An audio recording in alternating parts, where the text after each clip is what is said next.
Toujours pour les infrastructures, le comité avait travaillé sur la question de la gestion de l'autoroute à péage. Vous savez très bien que nous l'avions épinglé ou dénoncé quand nous étions dans l'opposition. Il est question aujourd'hui, pour rééquilibrer, d'envisager la création d'une redevance pour le développement des infrastructures routières à hauteur de 15% des revenus projetés et d'augmenter la redevance domaniale à 10% des chiffres d'affaires projetés. Autant de mesures qui nous permettraient d'engranger à peu près 435 milliards de ressources additionnelles par année.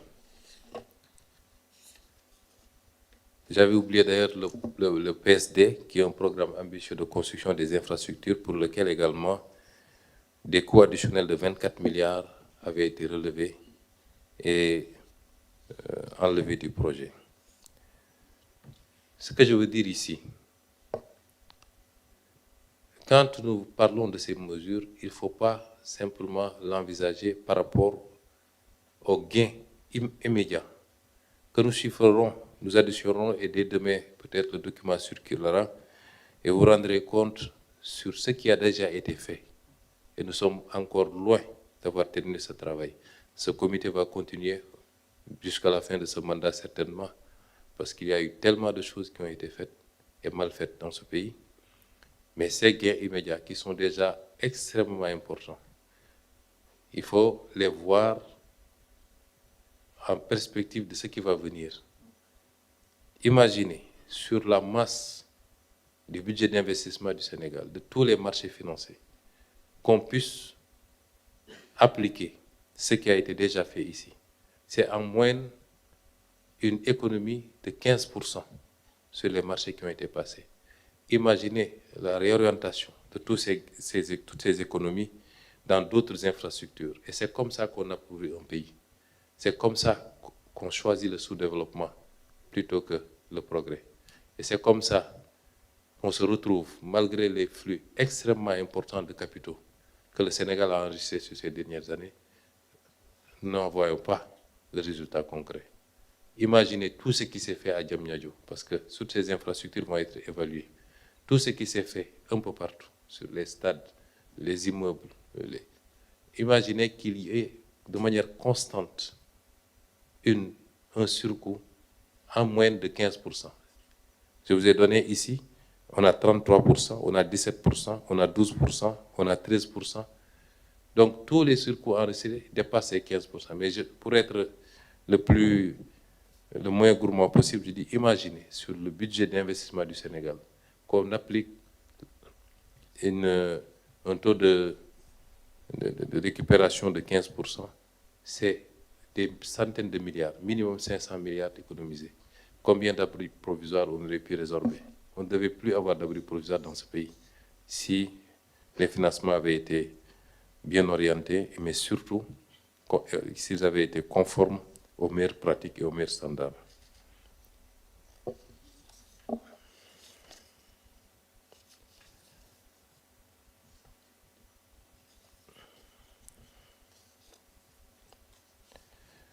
Et toujours dans ce cadre, nous avons travaillé dans d'autres secteurs comme les télécommunications. Je terminerai peut-être par ça parce que je donnerai au ministre lui-même le soin de faire des précisions ou de développer cet aspect. Également sur la gestion du patrimoine de l'État. Et M. le directeur général de la SOGEPA aura 10 minutes peut-être pour présenter cet aspect. Nous avons travaillé également dans le secteur de l'hydraulique. Je vous ai cité parmi les premières conventions qui ont été revues, figure celui du contrat pour l'usine de dessalement d'eau. Ça a pu poser un peu de problème, mais avec nos partenaires, les discussions sont faites. Ce contrat a été signé après l'élection présidentielle, j'étais avec le président de la République à l'hôtel Azalaï et on avait convoqué un des ministres du régime sortant pour qu'il vienne nous trouver. C'était après l'élection et avant la prestation de serment. Et ce ministre est venu nous trouver à l'hôtel. Il s'est excusé de son retard en disant que j'étais au palais parce qu'il fallait rapidement signer le contrat de l'usine de dessalement. Je dis, mais comment vous pouvez continuer à signer des contrats alors que votre pouvoir est arrivé, a atteint sa date de péremption? Et nous avons rapidement regardé ce contrat. Le président a pris la décision de rapporter le décret.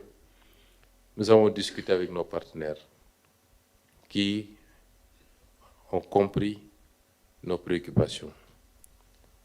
Et la procédure a été redressée et mise en conformité avec les lois et règlements. L'effort de soutenabilité de l'État est passé de 17,5 milliards par an pour la première phase et 35 milliards par an pour la deuxième phase, contre 20 milliards et 40 milliards dans le contrat initial. Et le prix de l'eau dessalée, qui était fixé à 427 francs mètre cube, est revenu à 389 francs mètre cube. La capacité de production des 2 centrales solaires sera portée désormais à 300 MW contre 150 MW dans le premier contrat, soit le double. La production supplémentaire sera revendue à la Sénélec au prix de 18 francs CFA le kilowattheure. Aujourd'hui, la Sénélec n'achète pas à moins de, monsieur le ministre, 80 francs ou 70 francs. Plus de 90 francs. Et dans la négociation, nous avons pu obtenir que le surplus généré sur les 300 MW soit revendu à la Sénélec à seulement 18 francs le kilowattheure, ce qui permettrait de baisser le prix de l'eau dessalée et de générer des gains au profit de la Sénélec. La SONES sera également actionnaire dans la nouvelle société de gestion de l'usine de dessalement de la Grande Côte, et l'État, à travers la SONES, en partenariat avec Aquapower, compte mettre en place des projets similaires dans la sous-région ouest-africaine. Donc nous passons dans un partenariat beaucoup plus actif. La Sénélec sera également actionnaire de la SPV Énergie, la future société de gestion des 2 centrales photovoltaïques de 300 MWh. Et enfin, le partenaire va mettre en place un institut de formation au métier du dessalement en développement de partenariat. Toute chose qui n'existait pas dans l'ancien contrat. Toujours dans le domaine de l'hydraulique, il y a eu la phase 2, eau potable en milieu rural. Cette phase 2, nous l'avons renégociée pour un projet d'environ 60 milliards financé par nos partenaires. Nous avons pu négocier et aboutir à un surcoût de 11 milliards enlevé du projet. Finalement, de 85, le nombre de forages à réaliser est passé à 101. Des localités comme les îles du Saloum, les îles de la Casamance, le département de Médina Yoro Foulah, le Ferlo et Kédougou vont ainsi voir leur dotation augmenter. Ce projet, je l'avais lancé à Fass Touré le 3 février 2025. C'est entre autres un certain nombre d'axes de renégociation que nous avons pu emprunter sur les 18 derniers mois, le comité, mais également toutes les autres initiatives et qui ont permis aujourd'hui aux Sénégalais, au Sénégal, d'engranger énormément d'économies et de gains sur des contrats qui ont été très mal libellés, de pouvoir asseoir une nouvelle politique en termes de contractualisation pour être sûr que chaque centime du contribuable sénégalais a été bien utilisé, mais surtout de pouvoir redéfinir, surtout dans le secteur des industries extractives, dans le secteur du phosphate et dans le secteur du pétrole, de faire de ces ressources des leviers de notre développement avant tout, et de sortir de cette logique qui consiste à exporter toujours et encore de la matière brute pour importer des produits finis beaucoup plus chers. Je m'avais donné à monsieur le ministre des télécommunications de soins sur les points relatifs à ces renégociations d'apporter quelques clarifications également. Monsieur Sall.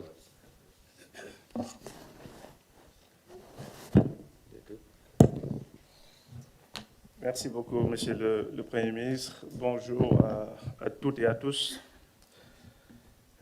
Moi, je voudrais juste axer mon intervention par rapport à l'évolution des redevances, comme Monsieur le Premier ministre l'a dit. Dès que nous sommes arrivés à la tête du ministère en charge du numérique en 2024, nous avions fait un constat, comme ça a été fait dans l'ensemble des secteurs d'activité dans notre pays,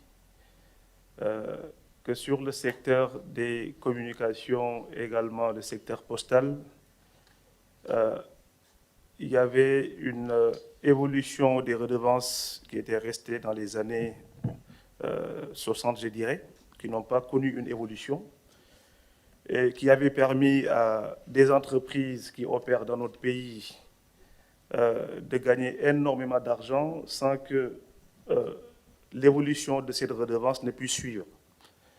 Donc, fort de ce constat, nous avons fait évoluer les redevances dans le secteur postal et dans le secteur de la communication, qui a permis à l'État du Sénégal de recouvrer, en tout cas pour l'année 2026, parce que contrairement à ce qui a été fait dans le comité qui a été cité par le Premier ministre, nous avons démarré dès notre arrivée en 2024 et qui permettra en tout cas à l'État du Sénégal cette année en 2026 de recouvrer, ne serait-ce que sur ces deux secteurs, 17 milliards de francs CFA. Si on évolue dans le cadre du plan de redressement économique et social présenté par le Premier ministre, ça fait 51 milliards sur les 3 ans. 51 milliards sur 3 ans, ça peut paraître peu, en tout cas par rapport aux chiffres annoncés par le Premier ministre dans le cadre des mines et de l'énergie de manière générale. Mais il faut voir de là où on vient, parce qu'on était sur les 17 milliards en 2026, sur les années précédentes, on était à 100 millions de francs CFA. Parce que des entreprises venaient ici gagner jusqu'à 50 milliards par an, sauf que jusqu'en 2022, les redevances ne dépassaient pas 20 millions de francs CFA.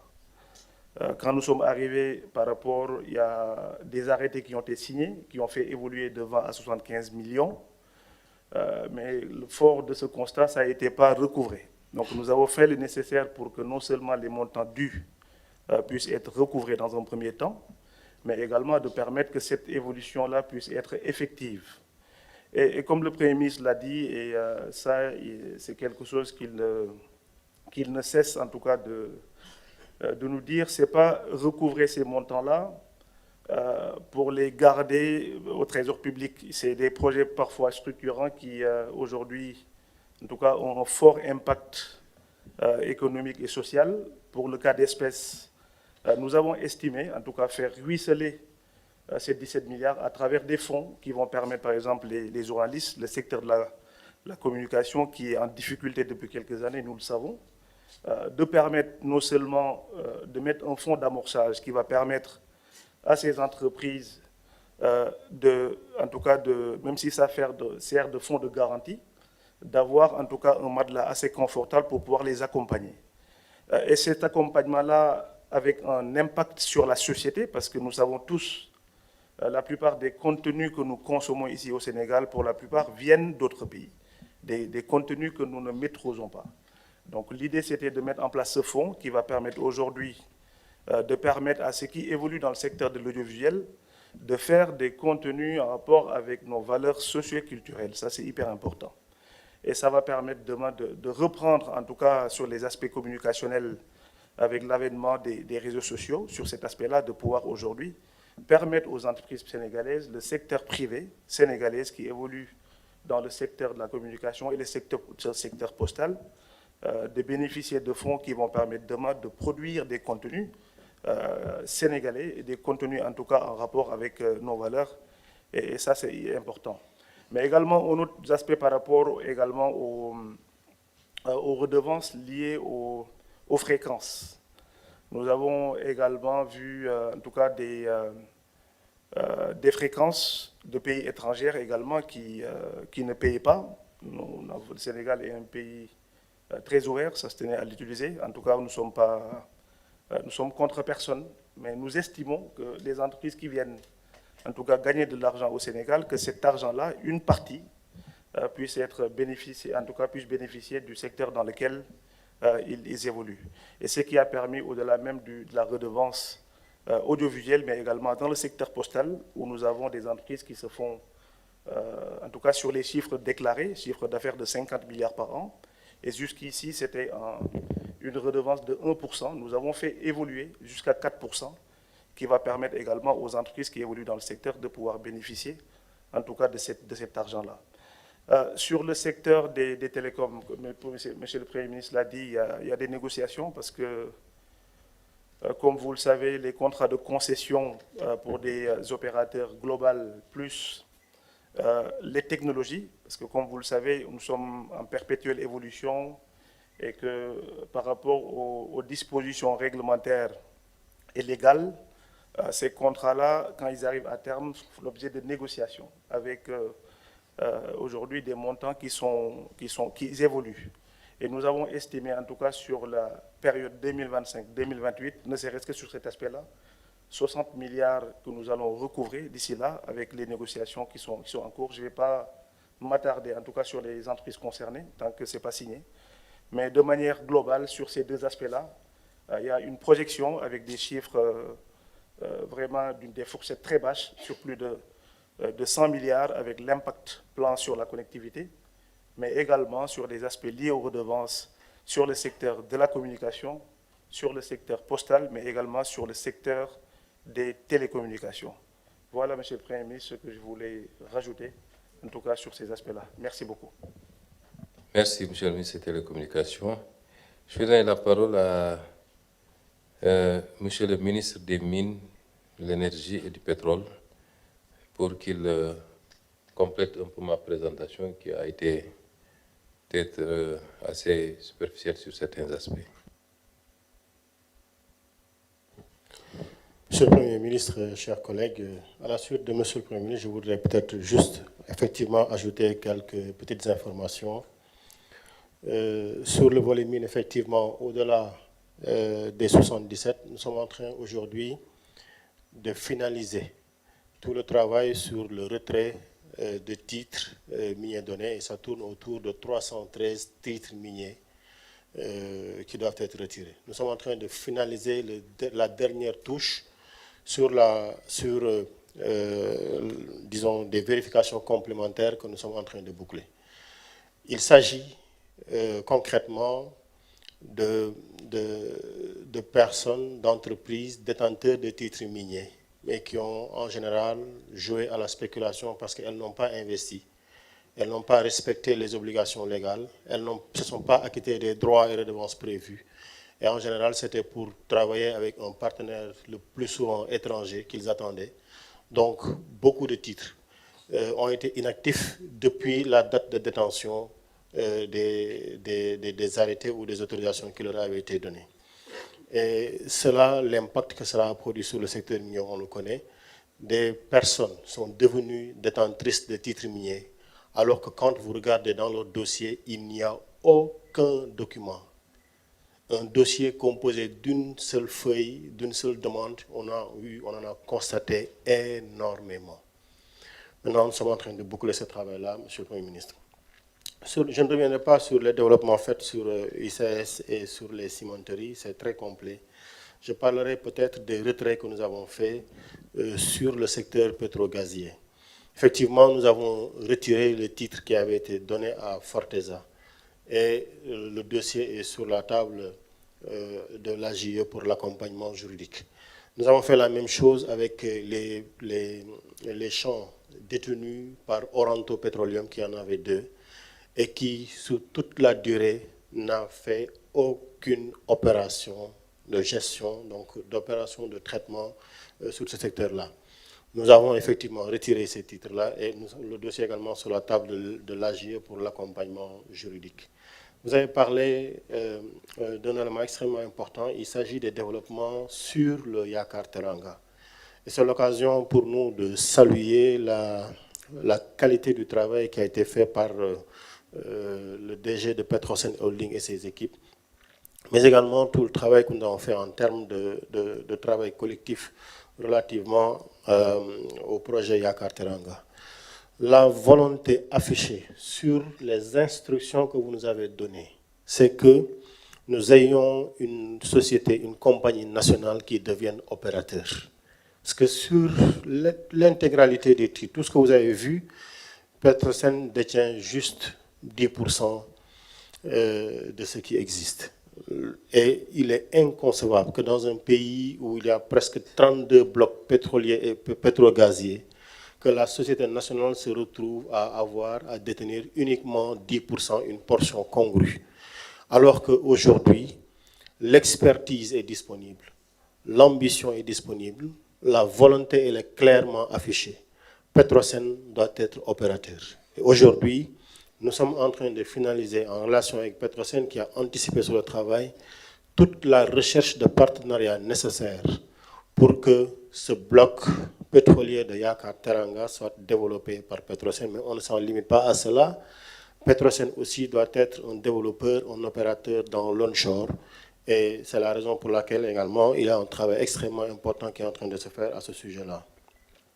Je terminerai, Monsieur le Premier ministre, dans cette perspective-là, donc dans l'accompagnement technique des discussions. Parce qu'il y a effectivement des sujets qui sont aussi éminemment juridiques avec toute la charge contentieuse qu'il y a derrière.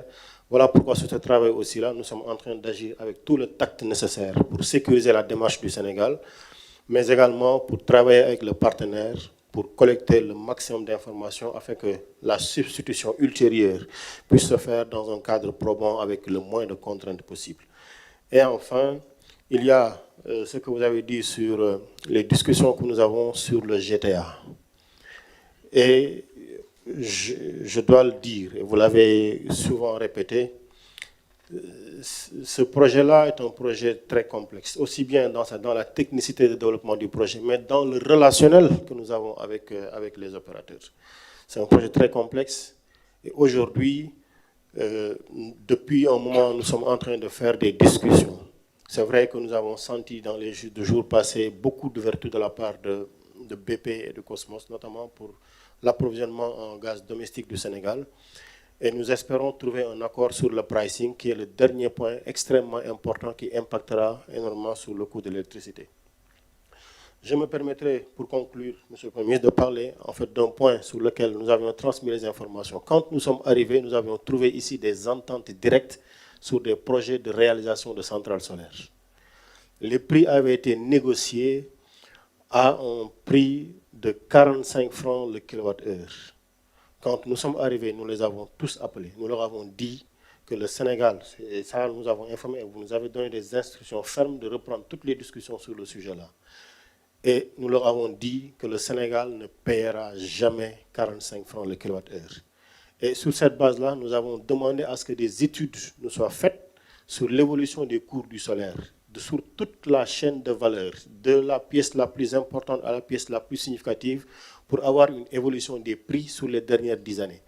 Ça nous a permis de structurer un point de négociation ferme. Et quand nous avons demandé à Saint-Lec de se retrouver en aparté avec les opérateurs pour discuter, ils sont arrivés à un prix de 35 francs. Quand ils sont revenus nous voir, nous leur avons dit que le Sénégal ne paiera pas 35 francs.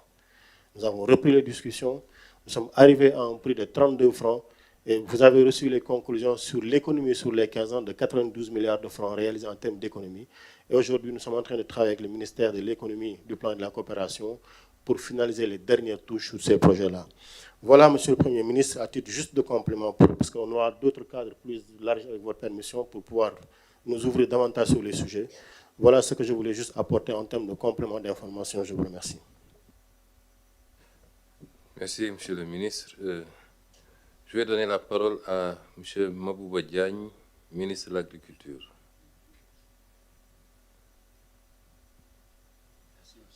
Pour 5 minutes.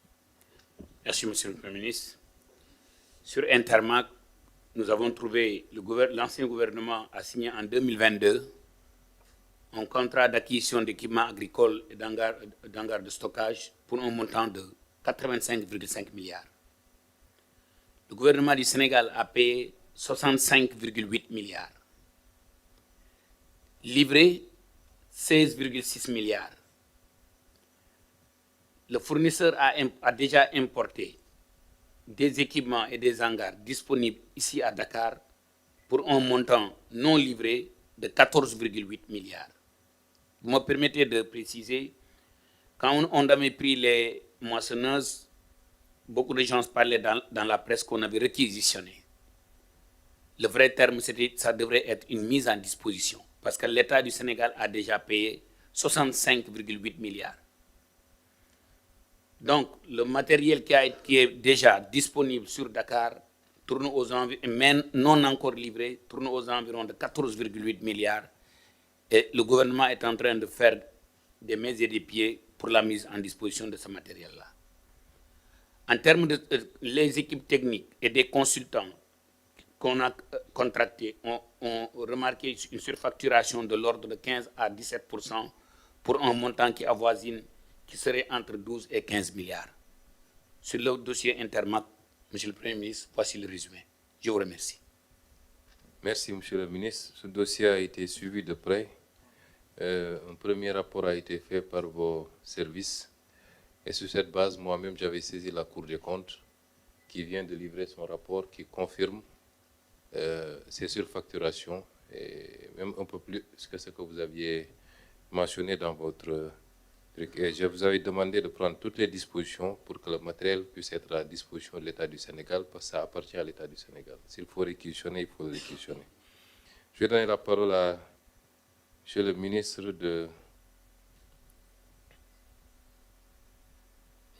des Infrastructures pour complément.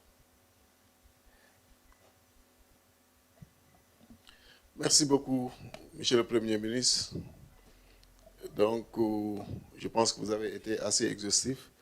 Peut-être juste dire que ce même exercice a été fait par l'ancien directeur des constructions des infrastructures universitaires sur les universités de Matam et de Tambacounda en termes de croisement de plus ou moins value pour prendre en charge certains aspects qui ne figuraient pas sur ces infrastructures universitaires à hauteur de 30 milliards. Merci beaucoup. Merci, Monsieur le ministre. Comme va votre habitude, vous n'êtes pas très bavard pendant le mois de Ramadan.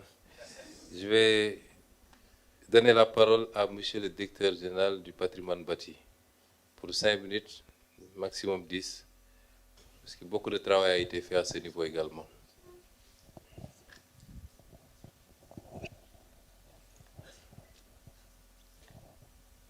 Merci beaucoup, Monsieur le Premier ministre, Monsieur le ministre, Madame la secrétaire d'État.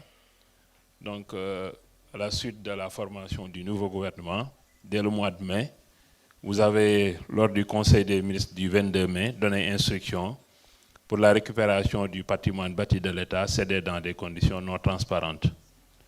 Donc, à la suite de cela, nous avons essayé de faire l'audit globalement de la gestion du patrimoine bâti pour nous retrouver dans 2 situations. Nous avons constaté que des baux emphytéotiques ont été donnés à des particuliers sur le patrimoine bâti dans le cadre de la revalorisation de ce patrimoine. L'État a un patrimoine assez important, mais qui se trouve dans un état de vétusté. Donc il fallait trouver des partenariats pour que ces personnes-là puissent valoriser et retourner à l'État au moins un tiers de l'infrastructure valorisée. Mais pour la plupart des contrats que nous avons trouvés sur place, 19, beaucoup ne comportaient pas de contrepartie. Donc l'État prenait un bien qui avait de la valeur, à la fois la valeur du foncier, mais également la valeur des constructions, le donnait à un tiers pour qu'il développe un projet, et en retour, l'État ne recevait rien en retour. Sur ces 19-là, 8 ont fait l'objet de renégociations acceptées par les parties prenantes, et nous nous sommes retrouvés aujourd'hui à plus de 25 milliards de gains en termes de contrepartie que l'État a obtenu. Aujourd'hui, 2 projets sont quasiment sur la phase terminale. Et certainement, lors du 3e trimestre, on recevra un projet où un ministère sera déménagé. Toujours dans cet exercice-là, nous avons pu procéder à la récupération d'une vingtaine d'immeubles, objets du patrimoine bâti, qui ont été cédés à des particuliers dans des conditions non transparentes.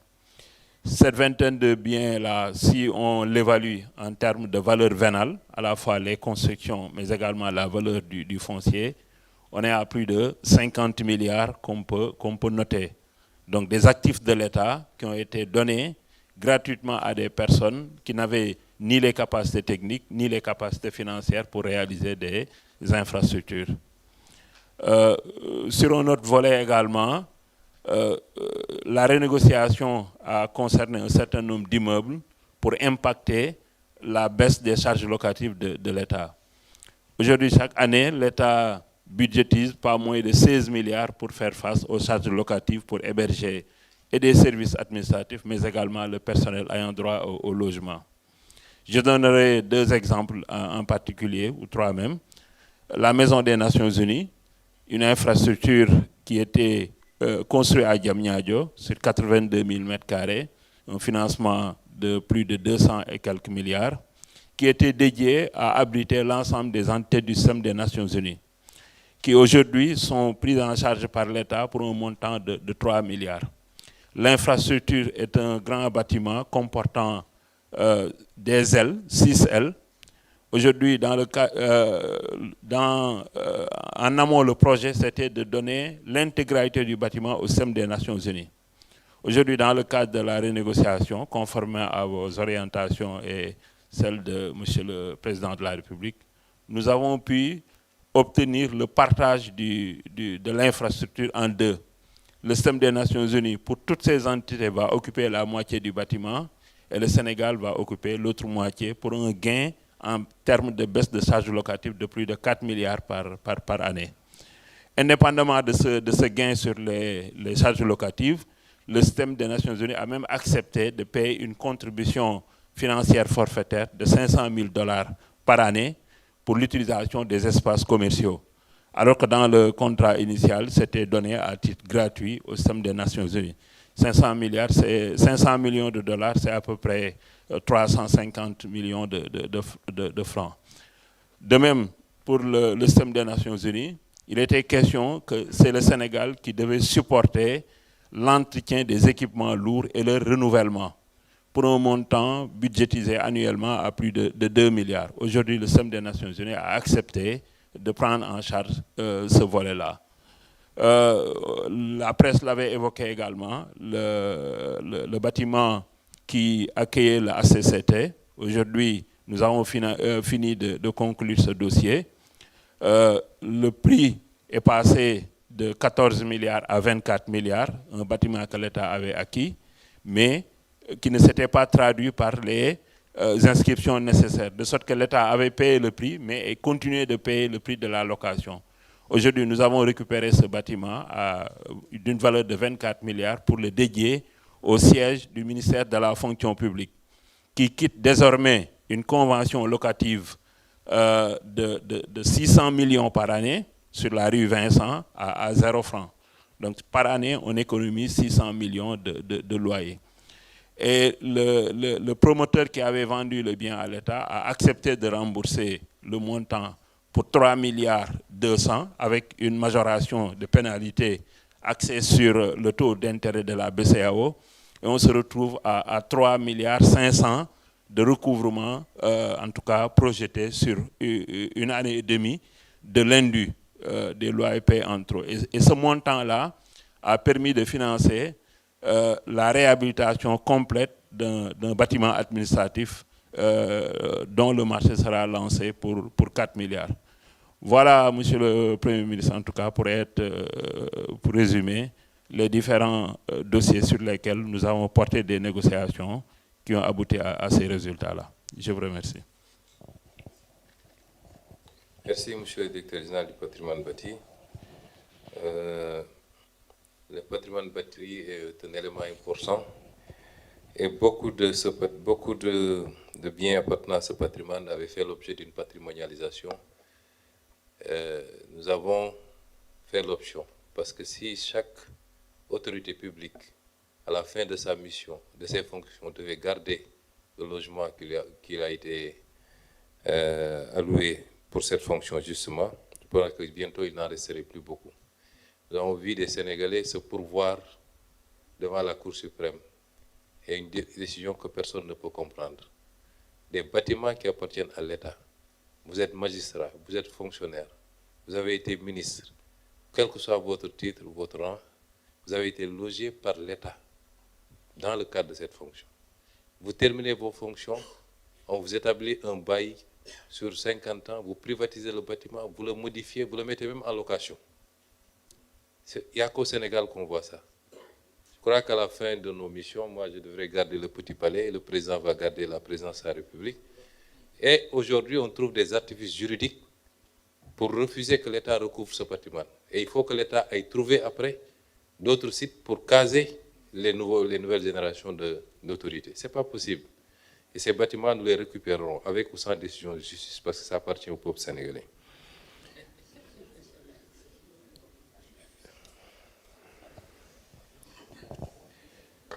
Je vais donner la parole maintenant à M. Toussaint Manga, directeur général de la Loterie nationale sénégalaise. Il me disait hier que ce mois-ci, il n'y a pas eu beaucoup de gains parce que les gens sont devenus subitement très pieux.